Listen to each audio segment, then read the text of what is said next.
Oops. You're kind of late. Do you know where you were? They wouldn't let you in the doors? Oh. No, okay, never mind. That's right. All right, let me go ahead and get this started.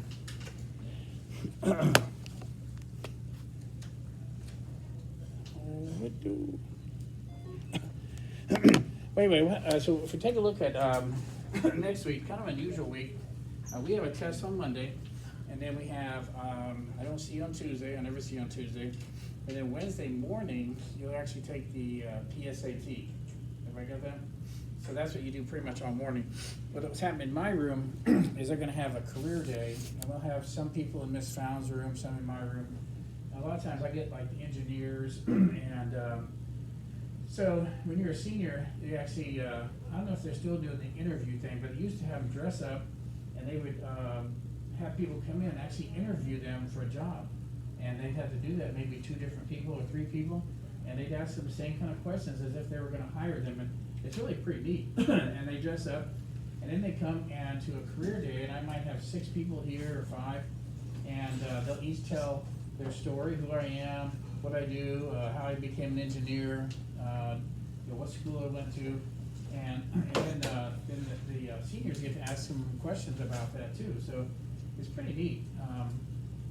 We have a lot of parents here volunteer, or we get people that aren't parents, and they'll come in and say, we had, for many, many years, we had one of the lead, he was the lead electrical engineer at, it's called Corvo, used to be called RF Micro Devices. Have you ever heard of them? Oh, yeah. They have about 40% of the cell phone market uses their little amplifier. And what happens is it makes it so the batteries last longer, and that's a big deal. It's a multi-million-dollar company. That's right over here, right off of 68. I don't know if you've ever been on that road. And anyway, so that's a really big company, and so he's been here all the time. We've had some people that were engineers where somebody needs something made. I want to build an assembly line. I need this to be made. Okay, so how do we build your assembly line so it makes what you want to make? And some people love that kind of stuff. They love the problem solving. So anyway, I don't want to tell you all this because you're not seniors, but when you are, I know you're going to be taking a test, and they're not going to be taking a test, but they still have a pretty neat day, and they're going to try to do that again this year. So, and then what else is going on? I think that's about it as far as big events like that. All right. Well, let me go ahead and start. Since today is where I wrap up things, and a lot of the major stuff that's on the test has already been taught. You remember the quiz you had?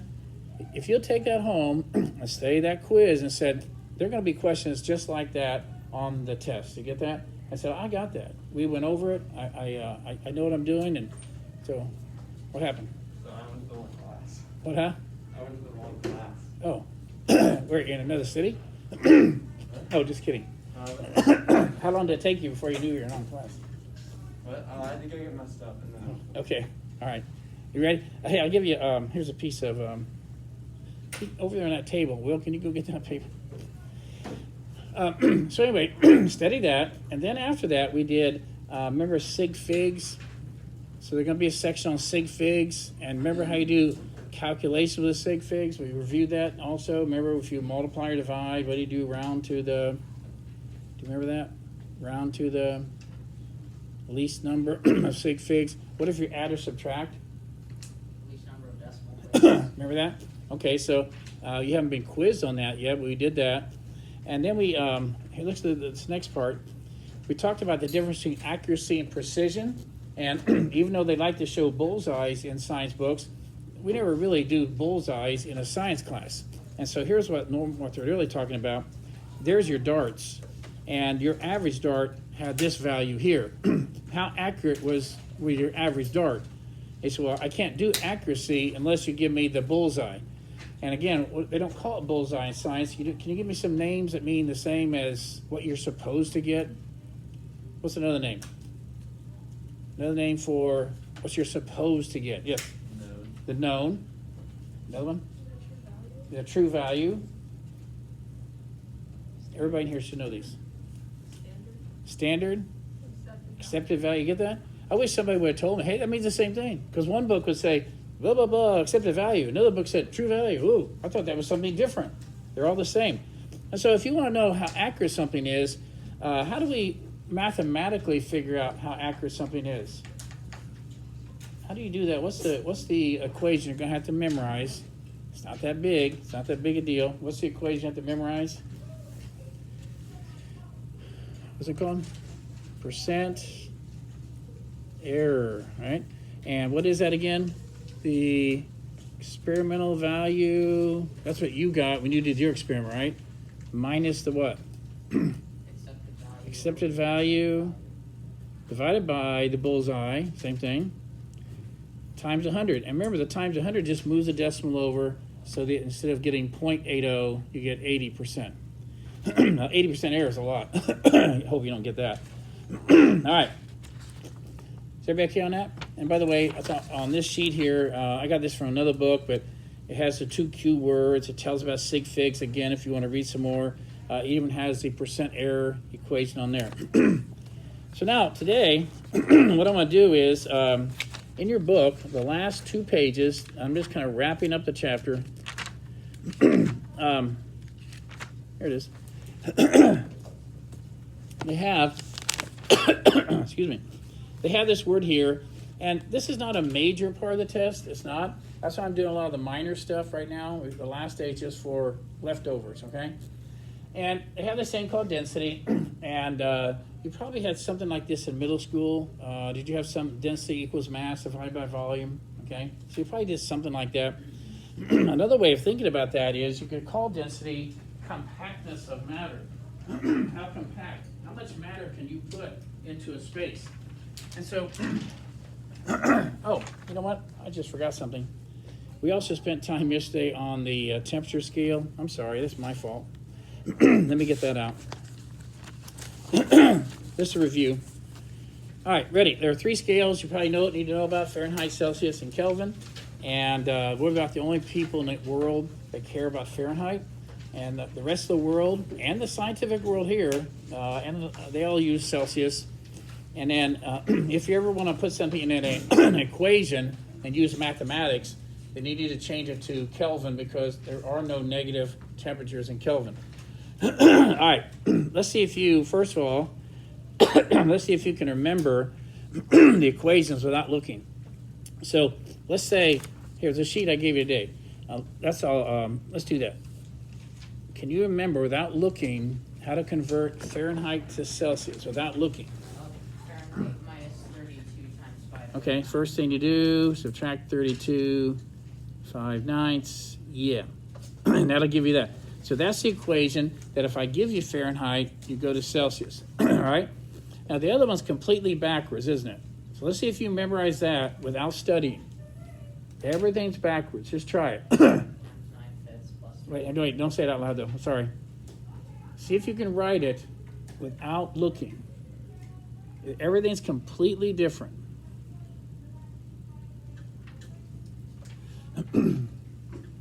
So I know you're going to study it. It's just a matter of, can you do it without studying? If you already know it without studying, you're in pretty good shape. So Celsius what? Do we add or subtract first, or do we multiply first? Here you added subtracted first, didn't you? But here we don't. We multiply. Do we use 5/9? 9/5. No, 9/5. Oh, that's backwards. And do you subtract 32 now? No. You add 32. Oh. See how if you know one of them, this one's backwards, you know 2 of them? And then the easy one is, the Kelvin scale is the Celsius scale. It just doesn't have a negative, so whatever you do to Celsius, if you add 273 to Celsius, you'll get Kelvin. What if, Don't need to worry about the decimal what if, place. I'm not going to worry about the 0.15. Matter of fact, the last thing I read was 0.16, so they've changed that actually the last couple of years. But what I'm going to say is, do you understand if Celsius plus 273 is Kelvin, what would Kelvin minus 273 be? Celsius. I don't need you to memorize that. You can do a little pre-algebra stuff with that, can't you? Let's try it. Try this one here with your calculator. Change this to Fahrenheit, and then change it to Kelvin. Let's see how everybody's doing. And I apologize, I forgot we didn't review that yet. We had the lesson, but I didn't review it.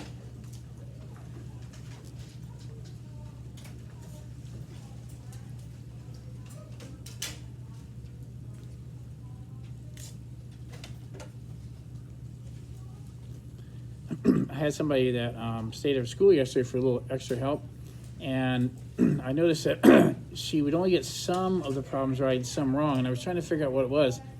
And I don't think that she'd ever been taught that on your calculator there's a dash that means subtract, but there's another one which means negative. And I think a lot of people think that you use, they're interchangeable, but one of them means negative. So does everybody know that? Okay, negative versus subtract. Okay. All right, so you got negative 10, subtract 32, and then times 5/9, and we should be able to get it. Okay, and Wynn, what do you have? Negative 23.33 repeating. Okay, now here's another thing I want you to be able to do in the temperature scale. Is this reasonable?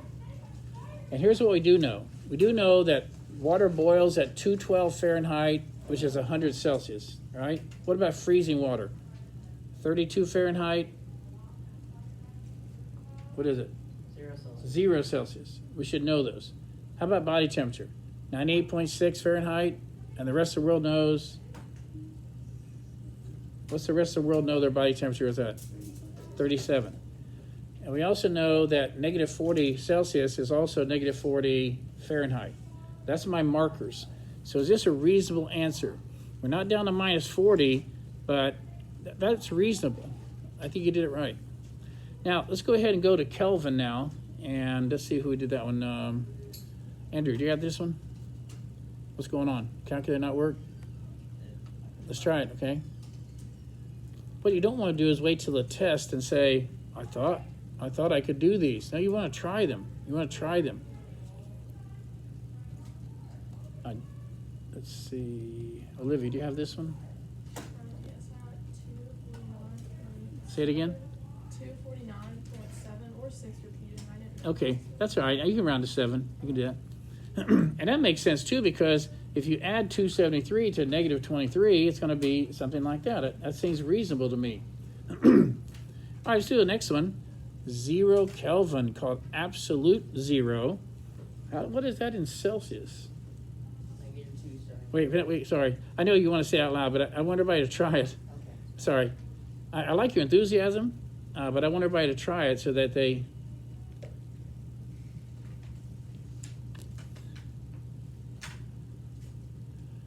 All right, is that calculator working now, Andrew? All right, how about this one? What do you think about this one? What I said a while ago was if Celsius plus 273 is Kelvin, then Kelvin minus 273 should give you Celsius. So what do you got here? Say it again. Right, now let's go. Now, what are you going to do here? Okay, you doing that now? Okay. Claire, do you have this one? You have this one? I said -459.4. That's right. So it's very, very close to minus 460, isn't it? So if somebody says, wow, I think it's like minus 1,000 degrees. No such thing. Even in the Fahrenheit scale, about minus 460, that's going to be it. Get that? All right, is that a good review? Were you surprised that, yeah, I'm sorry. How do you get from Celsius to Fahrenheit? Like you just. Okay, great question. Now, this equation here, thank you for asking that, okay? This one is if I give you Fahrenheit, you can convert it into Celsius. If I give you Celsius and you want to go to Fahrenheit, you use this equation. So if I give you Celsius, put it right here. So put negative 273 times 9/5 and then add 32. See what you get. Put negative 273. Do you want to know how I got that one, though? Do you know how I got that? How you got that? Okay, so take that times 9/5 and then add 32 and see if you get this number here. So you got negative 273 times 9/5 plus 32. Yeah. Wait, so how did you get the Celsius, the second one? This one? Okay, what I was saying is, watch this out. If Celsius plus 273 is Kelvin, then what would Kelvin minus 273 be? Wait, I'll do it. I didn't want you to have to memorize another equation. I'm just saying, you guys know enough algebra that says, what if I subtract 273 from both sides? Won't that give me Celsius? So if Celsius plus 273 is Kelvin, then Kelvin minus 273, if I subtract 273 from both sides, then I'll get Celsius, won't I? So we took 0 and we subtracted 273, and guess what we got? Negative 273. What is 0 minus 273? It's negative 273. Oh, I didn't see the 0. I thought we were using the Oh, same number. I thought oh, okay. Remember I made a joke about absolute zero is okay? You know, this is okay. They don't call them degrees in Kelvin. They call them kelvins. All right, that's it. Hey, that's it. That's a communication thing, isn't it? You know how to do it. You just thought, what's that big old circle there? All right, you got it? All right, so anyway, what you see as far as this last two pages, density is something that you probably studied before, but maybe you remember the equation. The equation is density equals mass divided by volume. When I do teach this, sometimes I say some people remember the Department of Motor Vehicles. That's how you get your driver's license, isn't it? At the Department of Motor Vehicles. So maybe that's a good memory trick for you there. Now, what's interesting about density, I brought some examples here. These two right here, they both have the same volume. These two cubes, but this one has a mass that's about 3 times. You can even feel it. I'll pass this around. You'll say, that doesn't seem right. This seems a lot heavier than this one, but they're the same space. That means you must be packing more mass in the same amount of space, right? This one's more dense. This one's more dense.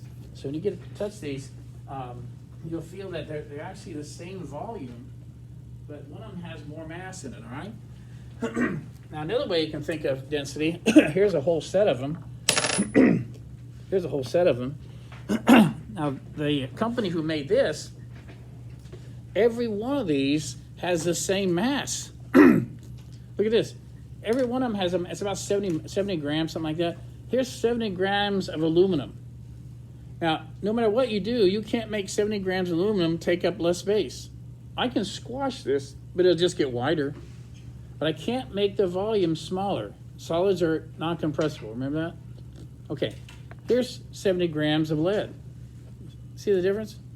They're both the same mass, and so I can pack a lot more mass in a small space than you can, and so that's what these are. And these all essentially have the same, there we go.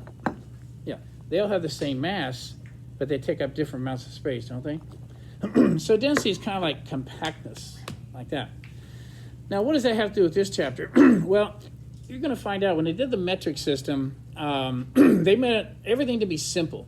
They wanted the world to get rid of the system they had used for a few hundred years, thousands of years, and said, hey, try this one. And it's so simple. Most people would say, that's not going to happen. We're not going to get rid of our measurement system. And, well, they did. The whole world uses this.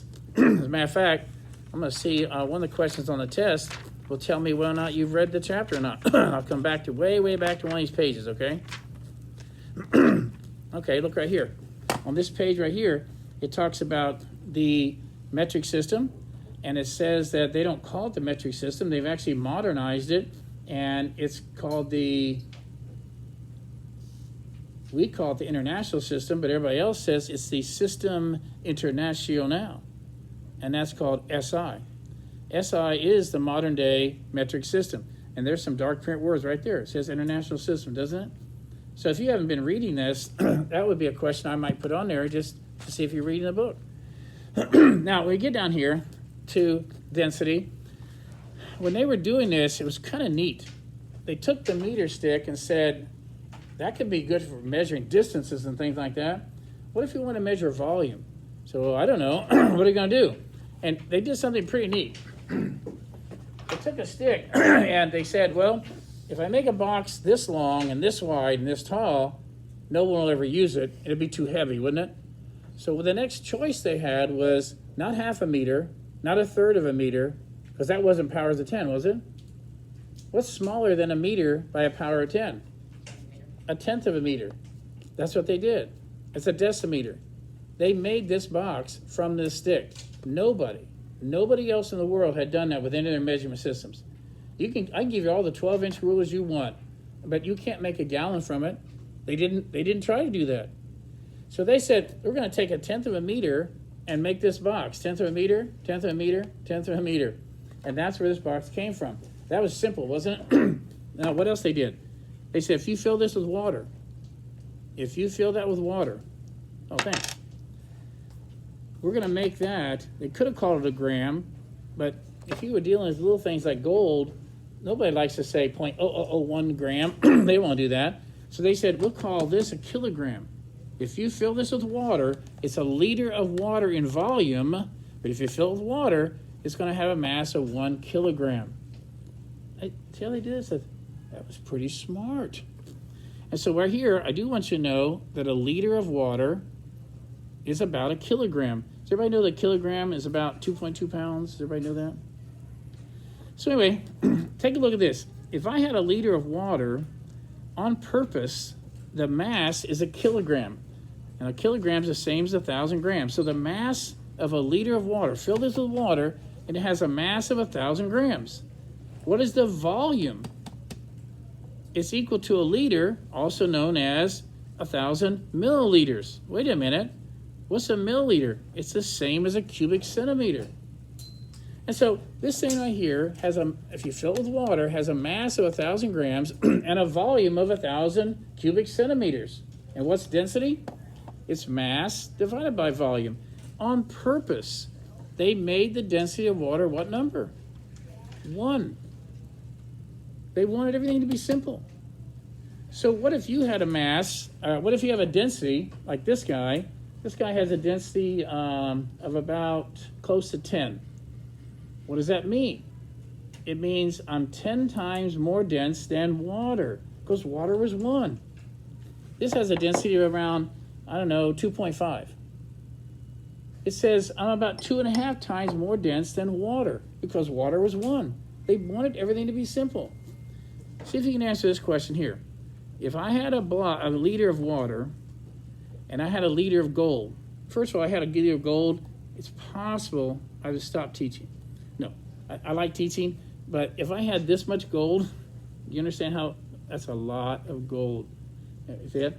Anyway, so the density of gold is about 19.3. Now that's 19.3 times bigger than water. So what would the mass? If I had a liter of gold, how heavy would that be? Can you do that in your head? Can you do it in your head? Think conceptually. This would be 1 kilogram or 1,000 grams, right? This would be 1,000 grams. How much would this be? This would be 1 kilogram. This is 19.3 times more dense than water. So what would the mass be here? Doesn't it have to be 19.3 times more than the water? So 19.3. 19.3 kilograms, also known as 3 there. It would be 19,300 grams. By the way, this is a kilogram right here. It's a kilogram. It's a little bit heavy. If I had 19 of these, you would have a great deal of difficulty lifting this thing. A great deal of difficulty. I've seen it in the movies where they're going to steal some gold bullion. And they act like they're going to throw it in the back of the trunk of the car. Really? You're going to throw those things like that? No, I don't think so. And by the time you put about 10 of those in your car, the springs in the car will just, fall out, and your car will go down to the ground. I mean, in the movies, they have to be movies, right? So they paint something like maybe steel or maybe something like that to iron. They paint iron gold, and they act like, people know, they don't know the difference. But dense, it's really dense. Gold is one of the most dense things on the planet. What's interesting is, even though gold is that dense, what's interesting to me is these 4 right in a row are 4 of the top most dense things on the planet, right there. And it's interesting, they're there, they're not, some of these are dense, some of the new elements are very dense, we just don't have very much of them. But this is where they really are right around here, really, really dense. All right, so really, I know I spent a lot of time on density. We actually do more of that even in physics class, but I wanted to show you that. And the next thing they wanted to show you in your book, they had a picture of a person. And again, if you're not reading your book, I can't make you read. But if you're doing your homework questions, then you should have seen something like this somewhere. Here's a picture of a tub of water, and let's just say it has 5,000. I just made that number up. Let's just say it's 5,000 liters. And then the person goes in to the water, and then the water level goes to 5,300 liters. Now, where did the extra water come from? It was 5,000 liters, and then 5,300 liters. Where did the extra water come from? And it didn't, did it? Nobody put more water in there, but the water that used to be where that person's body is, it's been displaced. And that's called finding the volume by water displacement. I've seen athletes, they sometimes like to know athletes' body fat index. And they can actually do something like this. They get them underwater, find their exact volume, they know their mass, and they can say from that, wow, this person's only like 1.5% fat, where we might be 10 to 20, you know? And you say, wow, this person's so lean. Anyway, this is called finding the volume by water displacement. Pretty simple. Again, we do this later. I do a lot of this in physics, but if I were to put some water in a graduate cylinder, and so how much? Doesn't matter. I just have to measure it. So let's just pretend that's 45. Okay, so let's pretend I have 45 milliliters of water in here, and then I'm going to put this in here. I'm smart enough not to break the bottom out. There you go. Don't break. Okay. There you go. And now it reads 75. Now, I don't have 75 milliliters of water, do I? And what's interesting is the volume of this thing displaces the volume of water. It's not the mass. It's not the mass that object is doing it. It's the volume. What used to be in that space where that metal cylinder is right now? Come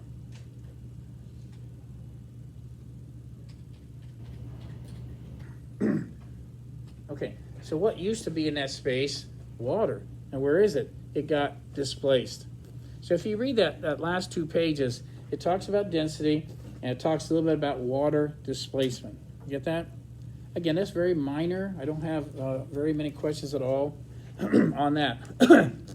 Now, the last thing I want to do is from your packet, there's a page, and all I want you to do is to say, I can estimate metric units. A lot of the questions in your homework said, what unit would you use to estimate the distance from here to Chicago? You say, well, centimeters? No. You'd use kilometers, wouldn't you? Okay, and that's what they're asking you to do. They didn't want you to know how many kilometers. They just said, what unit would you use? So what I'm going to do is this page here. Now, I will tell you that you don't have to know this chart, and we do that in physics class, but I put that on my handout sheets, but you don't have to know that, all right? So I tried to summarize. What I did was I tried to summarize what was on this chart on this paper. Okay, take a look. I put down here, there's a picture of a paper clip. There is. Now, why is there a picture of a paper clip? So you can write on here if you want. Everybody in this room should know what a gram is. Not a jumbo paper clip, just a regular paper clip. So if you feel that in your hand, you said, that's a gram. What about a bumblebee from last year? What about your insect collection? You had a bumblebee. What do you think? Paper clip, a gram. Bumblebee? What do you think? More than that? Was it more than a gram? I think so. Don't you think so? How about grasshopper? Maybe that could be 3 grams, couldn't it? The other thing I have here is just happened to be, it's a coincidence that a nickel is about 5 grams. And so how much do you think a quarter would weigh? Watch all the math people tell me the answer real fast. All the math people are going to say 25. No, that's wrong. It's just a little over 5. But see, it's just a coincidence that nickel was about 5 grams. But if I held a nickel in my hand, I would know about 5 grams. You get it? That's what I also want you to know is estimate it. The next thing you see is which one's longer, a meter stick or a yardstick? So look at the picture here. And which one is longer? Okay, is it a lot longer? Not terribly so. Not really. A yardstick's 36 inches, and a meter's about 39.37 inches. So it's a little, almost 3.5 inches longer. Okay. Why is there a picture of a door here? And again, if you want to use this handout sheet I gave you, I wrote these again. Why is there a picture of a door here? Now, most people say, I didn't know that, but most doorknobs are about a meter off the floor. If I ask you to estimate how tall the ceiling was, you should be able to look right now at that door and go like this and say, hey, let's see it, 1, 2, a little less than 3. See that? That's all I want you to do, say, I know what a meter is.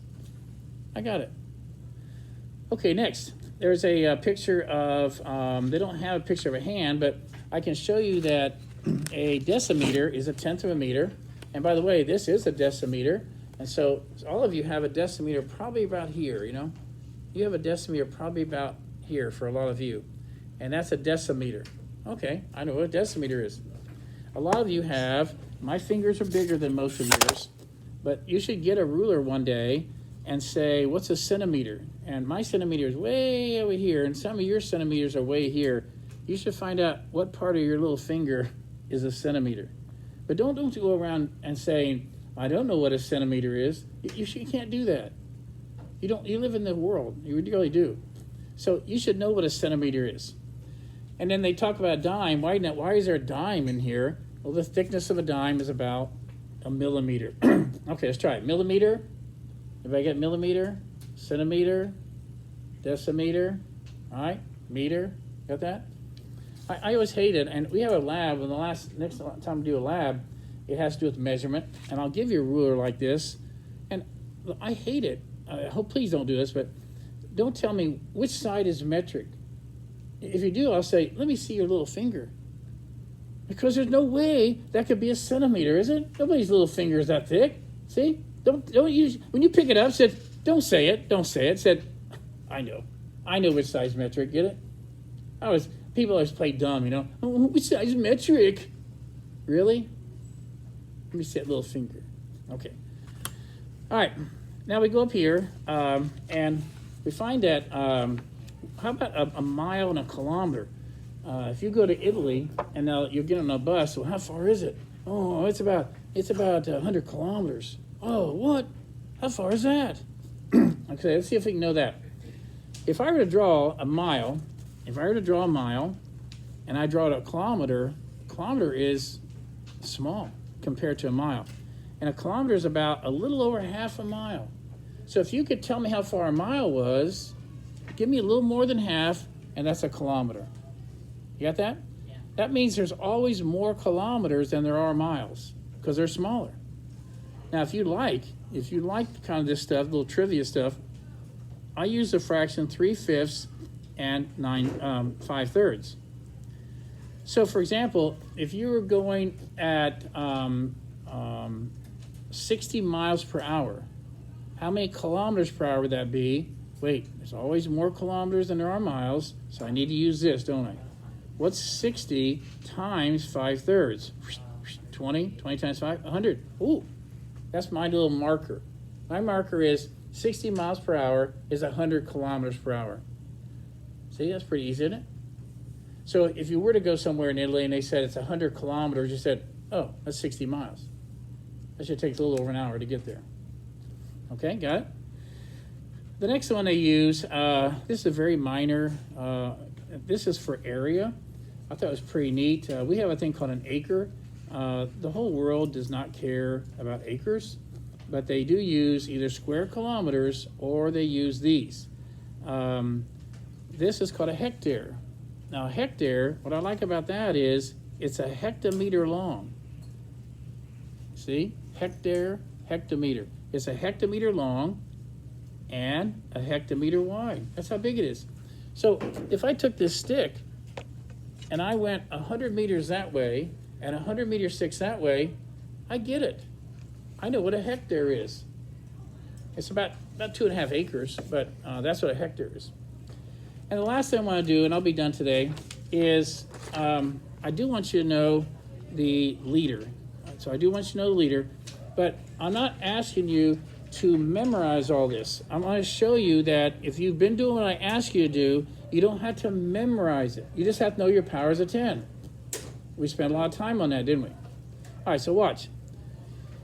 When they made the liter, they didn't care about the quart, by the way, but it just so happens that the liter is slightly bigger than a quart. You get that? So if you knew that it took 4 gallons, if it takes 4 gallons, 4 gallons? If it takes, my fault, if it takes 4 quarts to be a gallon, isn't that right? Do you know that? 4 quarts in a gallon? Then a liter is just a little bit bigger than a quart. It takes almost 4 liters, doesn't it? So if you pick up a gallon of milk, that's close to 4 liters, isn't it? I don't want you to be so dumb. He said, I don't know what a liter is. And by the way, when you use 2-liter sodas, right? That's 2 liters, isn't it? Oh, really? You mean half of that would be 1 liter? Yeah, that's it. So here's what I'd like you to know about the liter, okay? It's called a liter. It's fine. I like that one. It's a little bit bigger than a quart, not much. And when they made the box, they took the meter stick and they didn't make it a whole meter long, but how long is it? One more time. How long is this box? It's not a whole meter. What's the smallest thing? What's smaller than a whole meter by a power of 10? A tenth of a meter, right? So that's all you need to know. If you know that's a tenth of a meter long and a tenth of a meter wide and a tenth of a meter tall, then you can do all these calculations I'm going to do, right? All right, so if you have an object with 90-degree angles, the length times width times height is volume. What is 0.1 meters times 0.1 meters times 0.1 meters? And you can get your calculator out, or you can say 10 to the minus 1 times 10 to the minus 1 times 10 to the minus 1. That's 10 to the minus 3 meters cubed, right? Isn't that right? And 10 to the minus 3 is 0.001. This is not a cubic meter, but it is 1,000th of a cubic meter. Now again, I'm not asking you to memorize this. If you know that box is a tenth of a meter and you know powers of 10, you know that the edge of that box is a tenth of a meter. You know that box is 1 decimeter, isn't it? It's 1 decimeter long. It's 1 decimeter wide. It's 1 decimeter tall. This box is also known as 1 decimeter to the 3rd power, 1 cubic decimeter. That's a cubic decimeter. We call it a liter, don't we? If you know your powers of 10, you know that 1/10 of a meter is 1 decimeter, which is 10 centimeters. What's 10 centimeters times 10 centimeters times 10 centimeters? 1,000 centimeters to the 3rd power, also known as 1,000 cubic centimeters. Now, as this box here. All right, ready? This is a liter. It takes 10 of these to fill it up. What would you call this much volume? Claire Nettles. What do you call this? It takes 10 of these to fill a liter up. This is 1/10 of a liter. What would you call it? Deciliter. Yes. This is a deciliter of volume. All right, ready? Somebody else. John, ready? It takes 100 of these. What would you call this much volume? What's 100th of anything?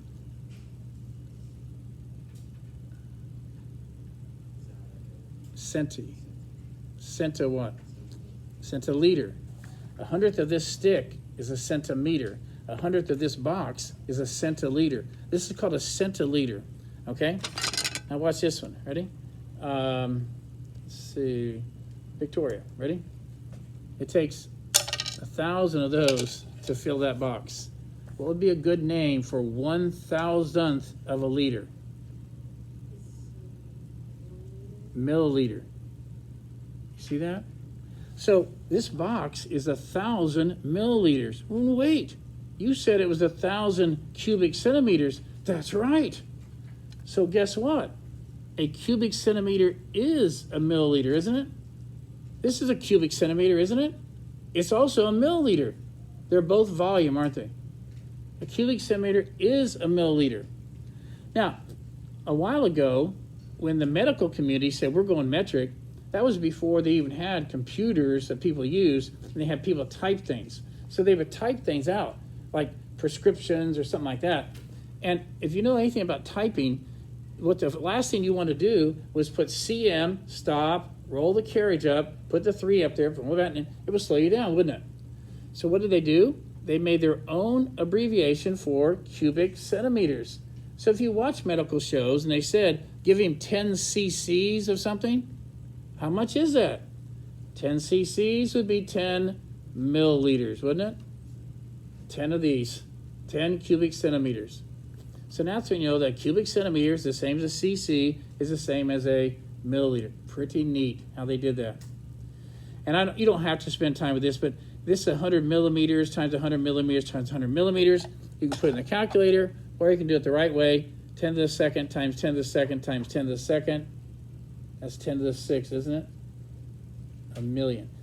I know you're sitting there, and if you're like some other classes, oh, he wants me to memorize this page. No, I don't. I want you to be able to draw a box and tell me that box is 1/10 of a meter, and I want you to know your power is a 10. And then you can calculate length times width, and you don't have to memorize any of these. Just figure them out. Okay. Anyway, that's everything I can think of right now. Now it's just a matter of studying. I'm trying to think what else. I think that's about it. Let's take a look. All right. I'm going to stop the video for a minute.